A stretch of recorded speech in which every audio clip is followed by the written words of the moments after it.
আসসালামু আলাইকুম। আশা করি সবাই ভালো আছেন। ঢাকা শেয়ার বাজার পক্ষ থেকে সবাইকে স্বাগতম জানাচ্ছি আজকে ভিডিও দেখার জন্য। আজ সোমবার সপ্তাহের ২য় কার্যদিবস, আগামীকাল মঙ্গলবার।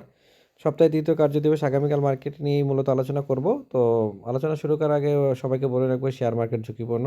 যাই করবেন নিজের মতামত করবেন। ইনভেস্টমেন্ট আপনার, লাভও আপনার, লসও আপনার।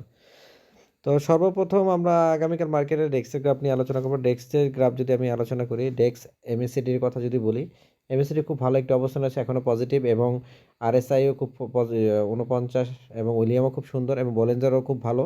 তো আমি গতকালকে যে ভিডিওতে আমি বলে আসছিলাম যে ডেক্স যদি এখানে সাপোর্ট পায় তাহলে কিন্তু মার্কেট ঘুরবে, এবং ঘুরে একটু ভালো একটু পজিশন তৈরি করবে। তো আল্লাহর রহমতে আমার কথার সাথে কিন্তু অনেক মিলে গিয়েছে পুরোপুরি। তো গত 2 দিন কিন্তু মার্কেট কারেকশনে ছিল, এবং কারেকশনের পর মার্কেট কিন্তু সাপোর্টে গিয়েছে, এবং সাপোর্ট পর কিন্তু একটু ভালো একটা অবস্থান রয়েছে। তো আল্লাহর রহমতে মার্কেট যদি এভাবে যদি থাকে তাহলে মার্কেট সামনে ভালো হবে, ভালো হওয়ার এবং লক্ষণও দেখা যাচ্ছে, এবং এর মধ্যে কিন্তু অনেক আইটেম কিন্তু কারেকশনও থাকবে, এবং অনেক আইটেম কিন্তু প্রফিট দিবে, তা কিন্তু আমি বারবার বলে আসছি। এবং এই মার্কেটে যারা আইটেমগুলো সিলেকশন করতে পারবেন তারাই কেবলমাত্র প্রফিট করবেন, আর যারা পারবেন না তারা কিন্তু প্রফিট করতে পারবেন না। যাই হোক, গতকালকে ভিডিওতে আমি অনেক শেয়ার নিয়ে আলোচনা করে আসছিলাম। তো আল্লাহর রহমতে অনেক শেয়ার কিন্তু তার মধ্যে বৃদ্ধি পেয়েছে এবং হোল্ড হয়েছে। তো আজকে ভিডিওতে কিছু শেয়ার নিয়ে আলোচনা করব। সর্বপ্রথমে যদি একটা শেয়ার নিয়ে আলোচনা করি, সেটা হচ্ছে ন্যাশনাল লাইফ। তো ন্যাশনাল লাইফ হচ্ছে একটি লাইফ ইন্স্যুরেন্সের শেয়ার। শেয়ারটি কিন্তু একটি ফান্ডামেন্টাল বেস সম্পর্কে শেয়ার। তো এই শেয়ারটিকে যদি আমরা এই কথা যদি বলি, শেয়ারটি এখনও কিন্তু এমএসসিডি মাইনাস এবং বলেঞ্জারে কিন্তু এখনও নিচের দিকে। তবে শেয়ারটি আজকে বৃদ্ধি পেয়েছে। তবে এইসব শেয়ার কিন্তু দেখা যাচ্ছে যে কোনো সময় অ্যানালাইসিস মিলে না, তো শেয়ারটি কিন্তু সরাসরি উঠে যায়। তো শেয়ারটি মোটামুটি সাপোর্ট লেভেল ভালো এবং ভলিউমও ভালো, সেটার জন্য শেয়ারটি মূলত আমাদের নজরে আসছে। তো শেয়ারটি এখানে যারা যদি কারেকশন দেয় তাহলে হয়তোবা বাই যেতে পারেন, আর কারেকশন না দেয় তাহলে হয়তোবা শেয়ারটি উঠে যাবে। তবে কারেকশন দিলে শেয়ারটি কেনাটাই সেফ মোডে থাকবে। তারপরটি শেয়ার নিয়ে যে আলোচনা করি সেটা হচ্ছে সানলাইফ। তো সানলাইফের কথা যদি বলি, সানলাইফ আগে থেকেই বলে আসছিলাম যে শেয়ারটির মধ্যে পার্টি ইনভলভ, এবং শেয়ার নিয়ে আমি অনেক ভিডিও করে আসছিলাম, যেহেতু শেয়ারটি আজকে ব্যাপক একটি ভলিউম পেয়েছে এবং বড় একটি ভলিউম পেয়েছে। তো শেয়ারটি যদি এখান থেকে ভলিউম ধরে যদি শেয়ারটি যদি আবার আপ ট্রেন্ডে যায়, তাহলে বলেঞ্জার যদি ভেঙে রাখে তাহলে কিন্তু শেয়ার কিন্তু নতুন একটি রেট হওয়ার সম্ভাবনা রয়েছে।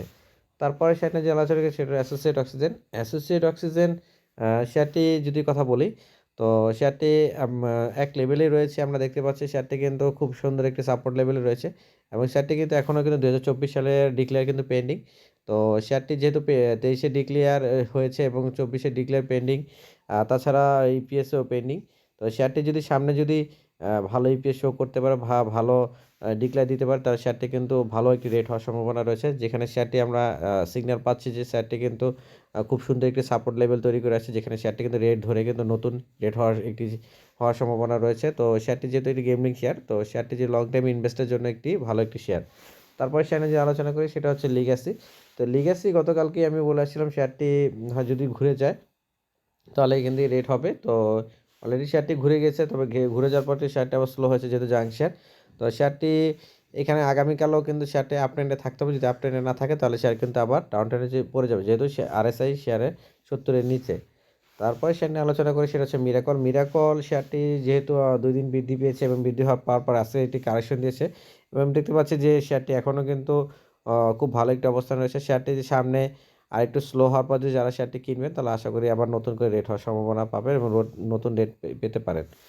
তারপরে শেয়ার নিয়ে যে আলোচনা করি সেটা হচ্ছে এইচআর টেক্সটাইল। এইচআর টেক্সটাইল আমি আগে বলে আসলাম সেটি যে নো ডিভিডেন্ড দিয়েছে, এখানে কিন্তু শেয়ারটি দেখা যাচ্ছে আমরা শেয়ারটি আগে যে লো রেট ছিল 25 টাকা 50 পয়সা, সেই লো রেট কিন্তু আমরা গত 2 দিন কিন্তু নামেনি। তো শেয়ারটি এখানে আমরা দেখছি আজকে কিন্তু ভলিউম পেয়েছে। তো শেয়ারটি এখানে আমরা যদি বলি শেয়ারটি সামনে আবার আস্তে আস্তে করে ভলিউম বৃদ্ধি পাওয়ার পর বা নতুন একটি ইউটার্ন নেওয়ার একটা সম্ভাবনা রয়েছে, এবং নতুন করে একটি রেট হবে।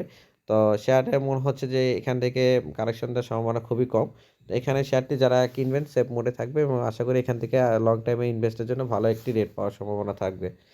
তো ঢাকা স্টক এক্সচেঞ্জে অনেক শেয়ার রয়েছে, তার মধ্যে আরও কিছু শেয়ার নিয়ে আলোচনা করি সেটা হচ্ছে আইএসএন। আইএসএন গতকালকে ভিডিওতে আমি আলোচনা করে আসছিলাম। তো আইএসএন কিন্তু আজকে হল্টেড ছিল, এবং ভালো একটি রেটে অলরেডি চলে গিয়েছে। তো আশা করি শেয়ারটি টার্নিং মোডে সবাই প্রফিট টেক করবেন, টেক করলে আশা করি ভালো একটি প্রফিট পাবেন। তো সামনে আরও কিছু শেয়ার রয়েছে, সেটা হচ্ছে যেমন ইনটেক। ইনটেক কিন্তু জেড ক্যাটাগরি একটি শেয়ার, এবং শেয়ারটি কিন্তু অলরেডি কিন্তু ক্যাটাগরি ডিভিডেন্ড দিয়েছে, কিন্তু এখন ক্যাটাগরি চেঞ্জ হয়নি। তো শেয়ারটি যদি যারা পারেন লং টাইম ইনভেস্টের জন্য থাকেন, যেহেতু শেয়ারটি শর্ট পেইড অ্যাপ, এবং মাঝে মধ্যেই কিন্তু বড় গেম হয়, তো শর্ট পেইড অ্যাপের জন্য এবং লং গেমিং শেয়ারের জন্য শেয়ারটি এখানে সেফ মোডে রয়েছে। তো আশা করি যারা লং টাইম ইনভেস্টে থাকবেন তো এখানে শেয়ারটি কিনলে অবশ্যই প্রফিট পাওয়ার সম্ভাবনা রয়েছে। তো আরও কিছু শেয়ার নিয়ে আলোচনা যদি করি, অনেক শেয়ারই রয়েছে যেখানে আমরা সব শেয়ার নিয়ে আলোচনা করতে পারি না। তারপরেও কিছু শেয়ার নিয়ে আলোচনা করি, সেটা হচ্ছে পাওয়ার গ্রিড। তো পাওয়ার গ্রিড শেয়ারটি একটি গভর্নমেন্ট শেয়ার। এই শেয়ারটি দেখা যায় যে অনেক সময় মাঝে মধ্যে গেম হয়, অনেক সময় গেম হয় না। তো বর্তমানে যেহেতু সরকারের প্যাটার্ন চেঞ্জ, তো আশা করি শেয়ারটি ভালো একটি ইপিএস দেওয়ার সম্ভাবনা রয়েছে। তো ভালো একটু প্রফিট দিতেও পারে। তো শেয়ারের মধ্যে যদি পাওয়ার গ্রিডের কথা যদি বলি, আমরা গ্রাফ দেখি, গ্রাফেও খুব সুন্দর একটা অবস্থানে রয়েছে যেহেতু এমএসিডি মাইনাস। তো এখানে যদি শেয়ারটি যদি ঘুরে যায় তাহলে প্রফিট পাওয়ার সম্ভাবনা রয়েছে, এবং না ঘুরলে শেয়ারটি এখানে স্লো থাকবে। তারপরে আবার যদি সে দেখি ন্যাশনাল টিউব, ন্যাশনাল টিউব এমনি শেয়ারটি অনেক দিন যাবত কিন্তু জেড ক্যাটাগরিতে রয়েছে এবং শেয়ারটি এখনও ডিভিডেন্ড দেওয়ার পরে কিন্তু শেয়ারটি ক্যাটাগরি চেঞ্জ হয়নি। তো আমরা শেয়ারটি দেখতে পাচ্ছি, এই নিয়ে শেয়ার নিয়ে অনেক আগে ভিডিও হয়েছিল। তো শেয়ারটি এখনও কিন্তু আমরা দেখতে পাই পার্টি ইনভলভ রয়েছে এবং শেয়ারটি কিন্তু এখনও রেট ধরে রয়েছে এবং সুন্দর একটু অবস্থানে রয়েছে। তো শেয়ারটি লং টাইম ইনভেস্টের জন্য একটি ভালো একটি শেয়ার, যে শেয়ারগুলি ভবিষ্যতে ভালো রেট হওয়ার সম্ভাবনা রয়েছে। তো এই শেয়ারগুলি যারা লং টাইম ইনভেস্টে থাকবেন আশা করি প্রফিট পাবেন, এবং সামনে কিন্তু অনেক শেয়ারই কিন্তু বৃদ্ধি পাবে। অবশ্যই আপনারা সিলেকশন আইটেম বুঝে শুনে বাই সেল করবেন, এবং যেসব শেয়ারে মামুরা ইনভলভ, পার্টি ইনভলভ, সেসব শেয়ারে যদি বাই সেল করেন তাহলে প্রফিট পাওয়ার সম্ভাবনা খুবই রয়েছে। আর যদি সেসব শেয়ারে বাই সেল না করতে পারেন তাহলে কিন্তু শেয়ারে কিন্তু লস খাওয়ার সম্ভাবনা রয়েছে। তারপরে শেয়ার নিয়ে যে আলোচনা সেটা ফার্স্ট প্রাইম মিউচুয়াল ফান্ড নিয়ে কিন্তু আমি এর আগেও কিন্তু বলে আসলাম, শেয়ারটি কিন্তু ডাউন ট্রেন্ডে রয়েছে এবং এখানে কিন্তু শেয়ারটি কিন্তু এখনও কিন্তু সেফ মোড়ে নাই। তো গতকালকেও আমি বলে আসছি, এর আগেও বলে আসছি। তো অলরেডি আমরা দেখতে পাচ্ছি শেয়ারটি কিন্তু RSI 29 এবং আবার কিন্তু ডাউন ট্রেন্ডে শো করেছে। তো শেয়ার যদি নিচের দিকে আরও দিকে যায় তাহলে কিন্তু আরও নিচে নামতে পারে এবং আরও পড়তে পারে। অবশ্যই শেয়ারটি নিয়ে একটু সতর্কতা থাকাই ভালো। তো শেয়ারটি অবশ্যই বুঝে শুনে ইনভেস্টমেন্ট করবেন, যাই করবেন নিজের মতামত করবেন। তো আজকে নিয়ে এতটুকুই। আশা করি আগামীতে মার্কেট ভালো থাকবে এবং সুন্দর একটি মার্কেট পাবো।